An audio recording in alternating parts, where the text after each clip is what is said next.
নমস্কার বন্ধুরা, সঙ্গীতার food and ব্লগে আপনাদেরকে স্বাগত। আজ আমি পাস্তা আর ম্যাগি দিয়ে একটা রেসিপি তৈরি করেছি। খুব টেস্টি, খুব সুস্বাদু। আপনারা একবার বাড়িতে করে দেখবেন, খুব টেস্টি হয়। তো এখানে আমি কিছু পাস্তা আর দুটো ম্যাগি আমি দিয়ে দিয়েছি জলের মধ্যে সিদ্ধ করতে, আর একটু নুন দিয়ে দিয়েছি। কিছু ভেজিটেবলস দিয়েছি, পেঁয়াজ কুচি, টমেটো কুচি, গাজর কুচি আর কাঁচা লঙ্কা কুচি। এবার আমি কড়াইতে 4 পলা তেল দিয়ে আমি ভেজিটেবলসগুলো দিয়ে দিয়েছি, দিয়ে ভালোভাবে নাড়াচাড়া করে নিয়েছি।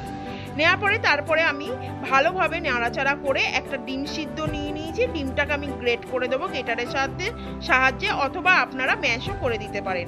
আমার ডিমটা গ্রেট করা হয়ে গেছে, আমি ওই ভেজিটেবলসের মধ্যে দিয়ে দিয়েছি।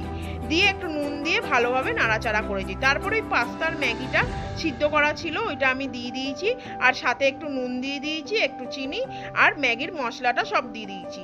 আমার রেসিপিটা তৈরি করা হয়ে গেছে। যদি আপনাদের ভালো লেগে থাকে তাহলে লাইক করবেন, কমেন্ট করবেন এবং শেয়ার করবেন। তার আগে বলছি, যেখান থেকে দেখছেন আমার চ্যানেলটা সাবস্ক্রাইবার করে দেবেন এবং পাশে বেল আইকনটি টিপে দেবেন। আজকে এই পর্যন্ত, কালকে আবার আসবো নতুন